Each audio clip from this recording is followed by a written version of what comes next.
여러분 안녕하십니까? BTV 위클리 뉴스입니다. 아산 순천향대 한국어교육원 베트남 유학생 270여 명이 입국했습니다. 이에 따라 아산시와 순천향대는 유학생들을 전원 수용할 수 있는 임시 격리시설을 추가로 지정하고 협력 체계를 구축하는 등 방역망 강화에 나섰습니다. 보도에 김장섭 기자입니다. 아산 이순신 운동장 임시선별진료소. 코로나19 검사를 받기 위한 행렬이 길게 늘어섰습니다. 베트남에서 입국한 유학생들입니다. 음성 확인서를 제출한 뒤 입국한 학생들로 강화된 방역 조치에 따라 추가로 검사를 받았습니다. 27일부터 3일간 입국하는 순천향대 한국어교육원 유학생은 모두 270여 명입니다. 코로나 검사를 마친 유학생들은 오는 12일까지 임시 격리시설에서 머무르게 됩니다. 학기 운영에 따라 유학생을 수용할 학교 내 기숙사가 부족한 부분은 아산시의 협조를 통해 한시적인 임시 격리시설 추가 지정으로 해결했습니다. 격리 기간 동안 유학생들은 지정된 공간을 벗어날 수 없습니다. 자가격리 해제 하루 전에는 다시 한번 코로나19 검사를 받게 됩니다. 아산시와 순천향대는 임시격리시설에 직원을 배치해 24시간 유학생 관리와 이탈 방지 대책을 마련하고 비상 연락망 구축 등으로 신속한 대응에 나설 계획입니다. 그러니까 입실 이후에 그 문 밖으로 나올 수 없게 되어 있습니다. 그래서 저희가 온라인을 통해서 체온 측정이라든지 건강 유무 설문이라든지 이런 부분을 이제 매일 진행을 하고 또 저희가 확인을 하고요.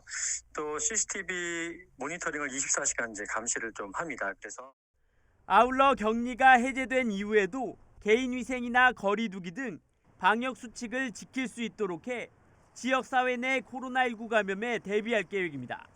BTV 뉴스 김장섭입니다. 현재 세종시는 조치원읍과 어진동 등 두 곳의 선별진료소를 자체 운영하고 있는데요. 이 중 어진동 선별진료소에서는 드라이브스루 검사도 병행하고 있습니다.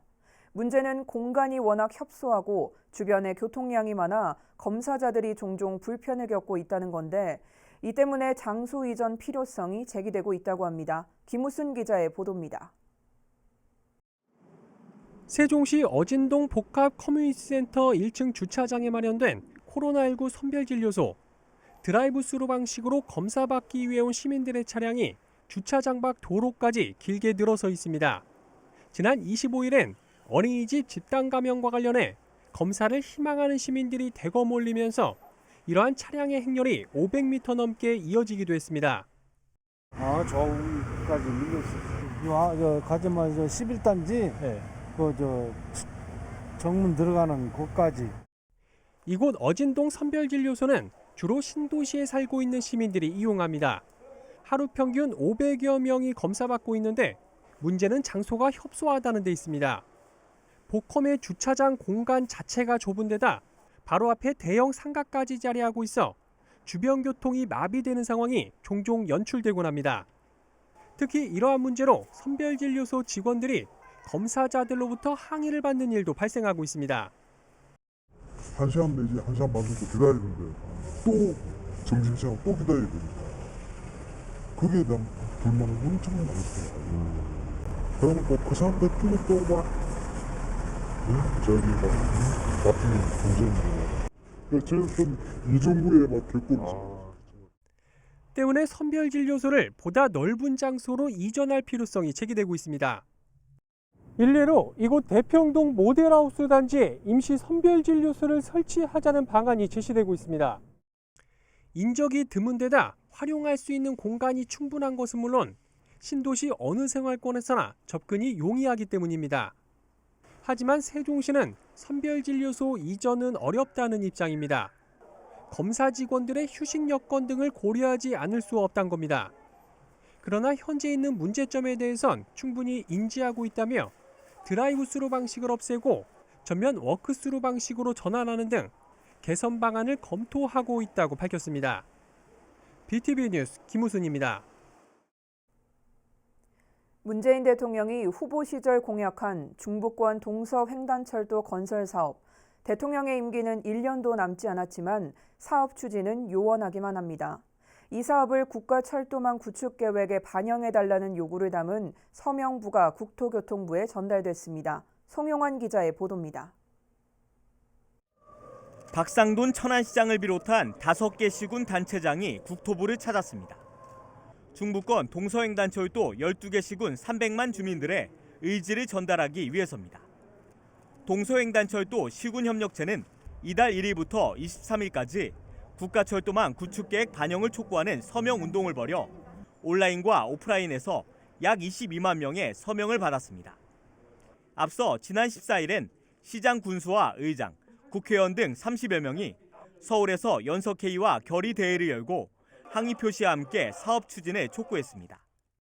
300만 국민이 염원을 담은 것이기 때문에 신규 사업 반영을 강력히 촉구하는 의미가 있고 또 국민과의 약속이 반드시 지켜질 수 있도록 6월 고시 이전까지 모든 노력을 계속해서 기울이겠다는 그런 의미를 담고 있습니다.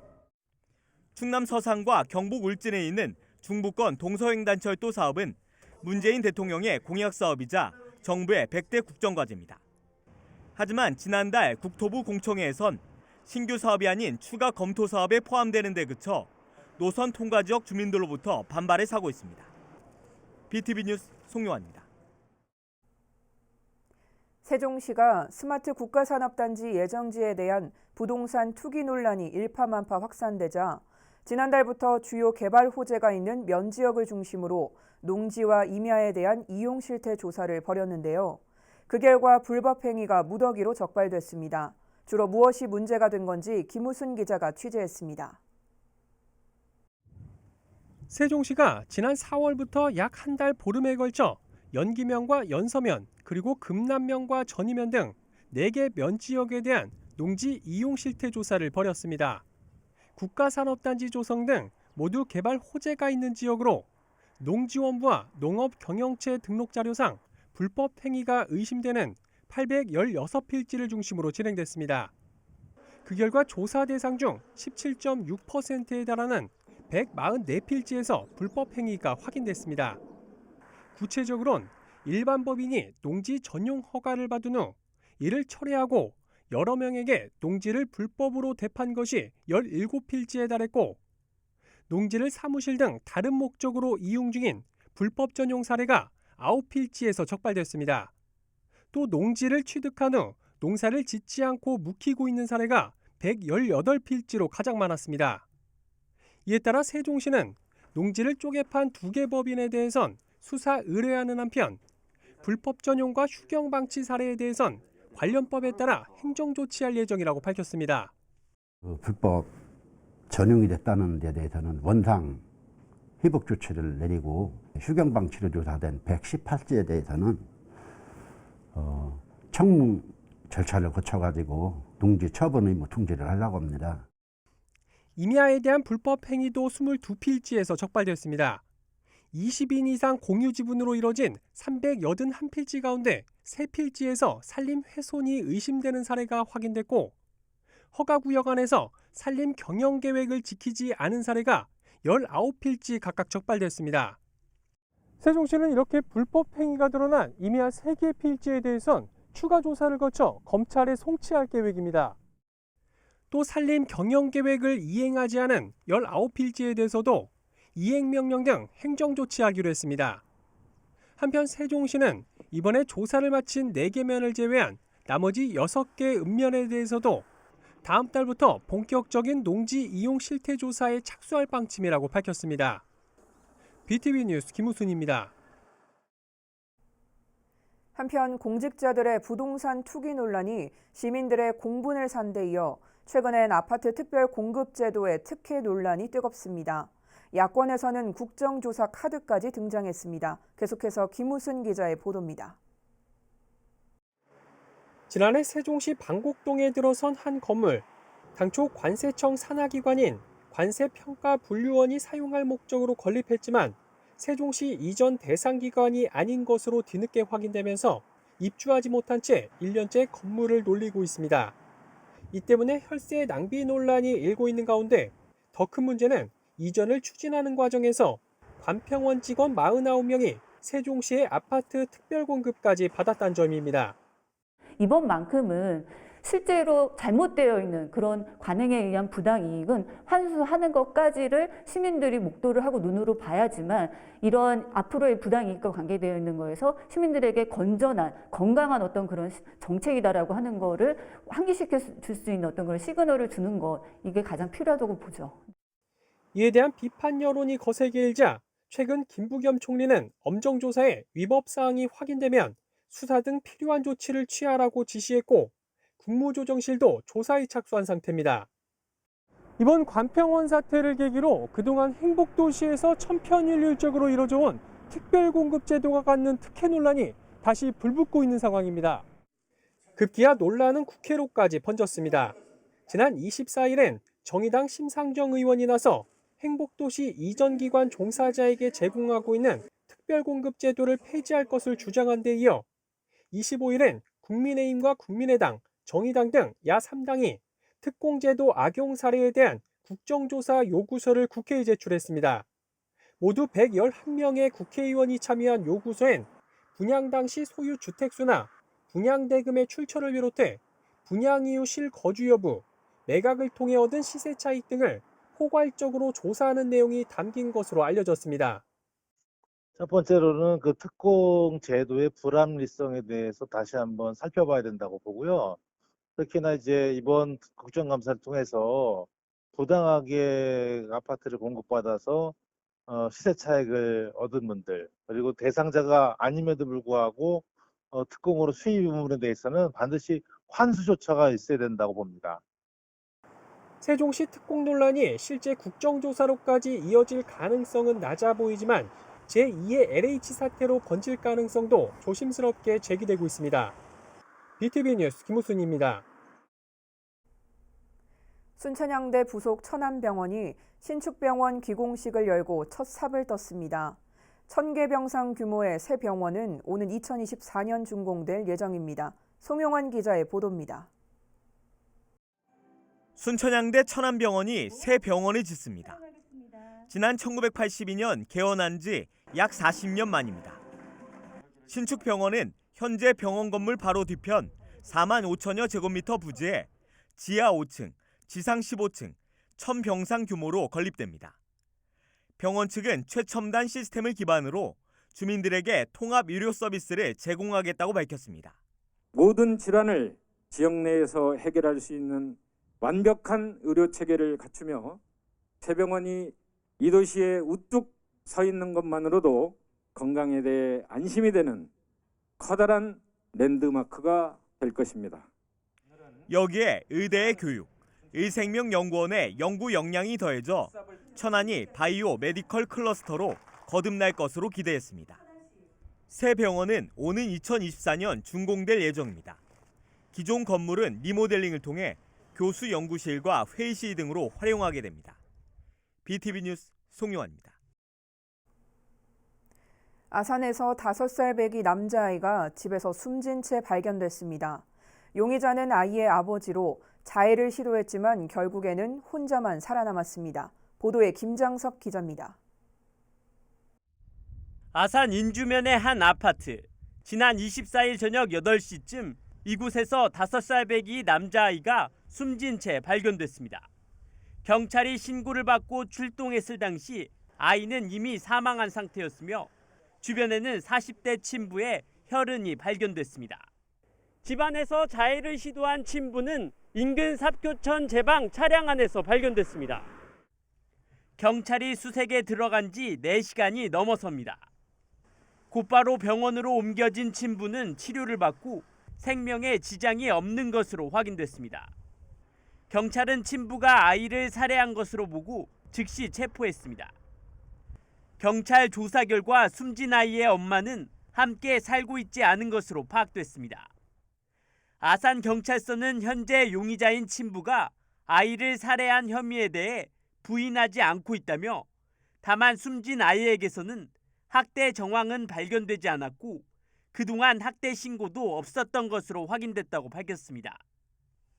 경찰은 숨진 아이의 사인을 밝히기 위해 부검을 신청하는 한편 용의자인 40대 친부가 회복하는 대로 자세한 사건 경위 등을 수사할 계획입니다. BTV 뉴스 김장섭입니다.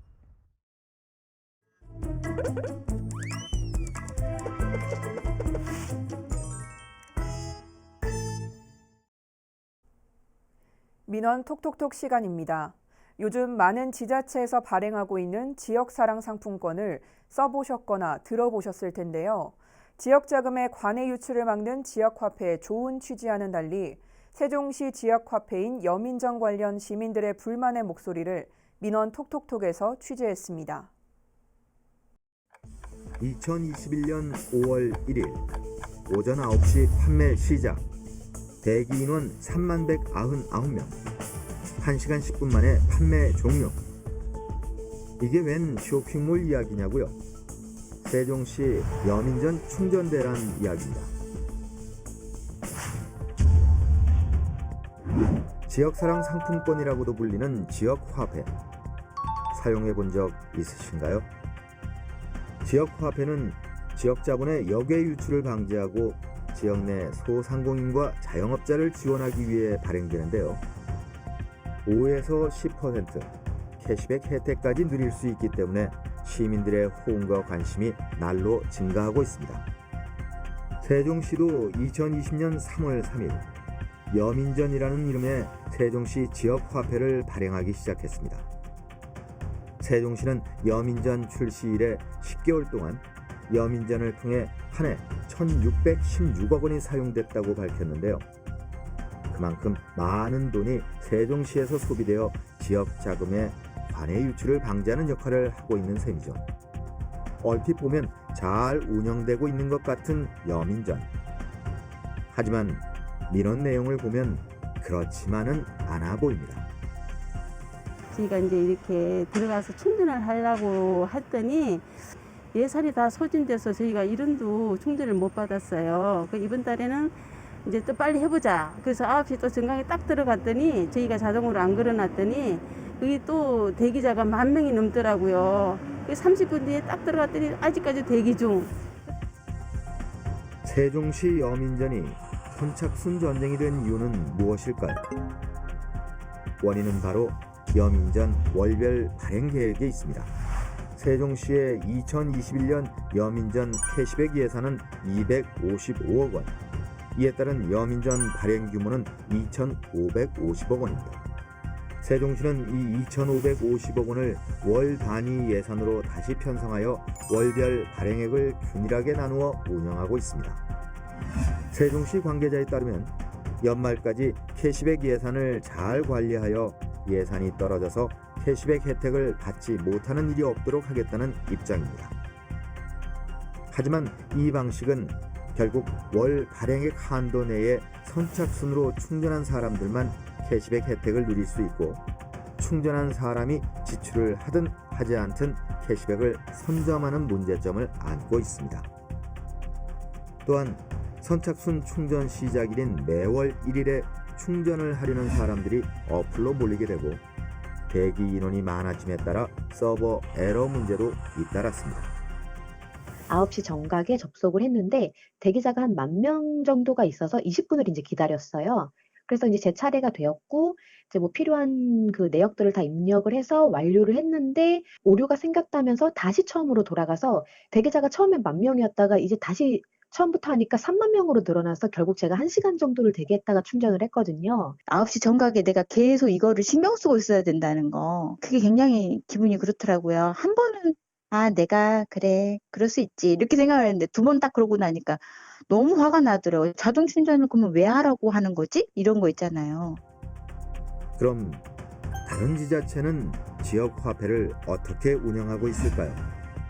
대부분의 경우 1인당 충전 한도액만 정해두고 월 발행액 한도는 없기 때문에 충전을 하고 먼저 쓰는 사람이 한도 내에서 캐시백 혜택을 받을 수 있습니다. 결국 세종 시민들 또한 여민전을 다른 시처럼 운영하자는 목소리를 내고 있는 상황입니다. 시민들의 불만의 목소리가 높아지자 세종시는 5월 14일 여민전 운영 방식에 대한 설문조사를 실시했습니다. 하지만 이용자들의 의견을 개진할 수 있는 칸이 없다 보니 진정성에 의문을 품는 목소리도 있었습니다. 원래는 이런 문제를 해결하기 위해서는 몇몇 사람들이 낼 수 있는 의견 외에 실제로 더 많은 시민들이 의견을 개진을 하면 거기서 또 더 좋은 의견이 나올 수도 있는 건데 애초에 그런 걸 좀 막아놓은 게 아닌가. 바로 다음 주 6월 1일이면 세종시는 또다시 충전 전쟁을 치러야 합니다. 여민전. 백성과 더불어 즐기다라는 뜻의 여밀락에서 착안해 만든 지역 화폐인 만큼 시민 모두가 더불어 사용할 수 있도록 세종시가 행정력에 박차를 가해야겠습니다.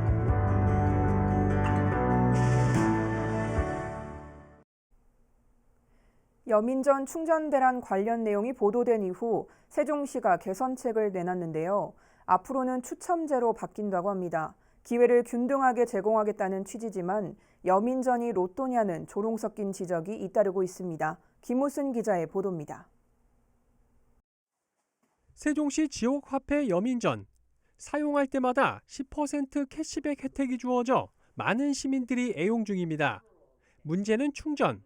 매달 1일 오전 9시부터 그달 발행분에 대한 판매가 시작되는데 워낙 인기가 좋다 보니 준비된 200억 원이 금세 동락이 일쑤입니다. 지난달부터는 개인의 월 구매 한도를 기존 100만 원에서 절반인 50만 원으로 축소했지만 충전대라는 피해가지 못했습니다. 그러자 세종시가 새로운 카드를 꺼내들었습니다. 선착순이 아닌 추첨식 충전 방식입니다. 이달 31일 자정까지 여민전 앱에서 자동 충전 설정을 해놓으면 예산 한도 내에서 추첨을 통해 당첨자 카드에만 충전되는 방식입니다. 6월 1일 새벽 1시부터 자동 충전을 설정하신 분을 대상으로 추첨 및 충전을 실시하고 충전자에게는 개별 문자를 통보할 예정입니다. 이렇게 하면 누구에게나 균등하게 기회를 제공하면서 충전을 위해 장시간 대기해야 하는 불편을 줄일 수 있다는 것이 세종시의 설명입니다. 그러나 추첨식이 근본적인 해결책이 될 수 없다는 지적이 쏟아지고 있습니다. 온라인 커뮤니티에선 여민전을 로또나 아파트 청약 당첨에 비유하며 땜방식 행정을 비꼬는 글이 잇따르고 있습니다. 세종시가 고육지책으로 꺼내든 추첨식 여민전 충전. 시도도 하기 전부터 논란에 휩싸이는 모양새입니다. BTV 뉴스 김우순입니다. 아산시가 코로나19 장기화에 직격탄을 맞은 아산 옹기 발효음식 전시 체험관에 이어 아산 코미디홀도 안정적인 운영을 위해 공공 위탁 방식으로 변경하기로 했습니다. 아산 문화관광 활성화의 전환점이 될 수 있을지 주목됩니다. 보도에 김장섭 기자입니다. 아산 도고면에 있는 코미디홀입니다. 코로나19 장기화로 잦은 공연 취소와 휴관이 반복되면서 올해도 사실상 공연이 단 한 차례도 열리지 못했습니다. 결국 운영난으로 이어졌고 아산 코미디홀을 운영하는 업체가 운영을 포기하면서 이달부터는 휴관에 들어갔습니다. 이처럼 코로나19 장기화로 운영업체가 운영을 포기하면서 아산시가 공공위탁으로 운영 방식을 변경하기로 했습니다. 코로나19가 장기화되면서 수익성 불확실로 민간 위탁의 경우 운영의 차질이 빚어질 가능성이 높은 만큼 안정적인 운영이 필요하다고 판단한 겁니다. 운영은 공연과 체험 프로그램 경험이 있는 아산문화재단이 맡게 될 예정으로 코미디 공연 이외에도 전시, 체험 프로그램도 함께 진행할 계획입니다. 명칭 자체가 코미디홀이기 때문에 코미디 프로그램도 계속해서 좀 진행을 할 예정이긴 하거든요. 1층에 전시관이라던가 이런 것들이 있잖아요. 그래서 거기를 이제 지역 주민들이 참여할 수 있는 프로그램이라든지 이런 거 연계해서 진행할 예정이거든요. 아산시는 문화재단과 위수탁 협약을 체결하고 운영 인력 채용 등 준비 기간을 거쳐 오는 8월부터 아산 코미디홀 운영을 재개할 계획입니다. BTV 뉴스 김장섭입니다. 이상으로 BTV 위클리 뉴스를 마칩니다. 시청해주신 여러분 고맙습니다.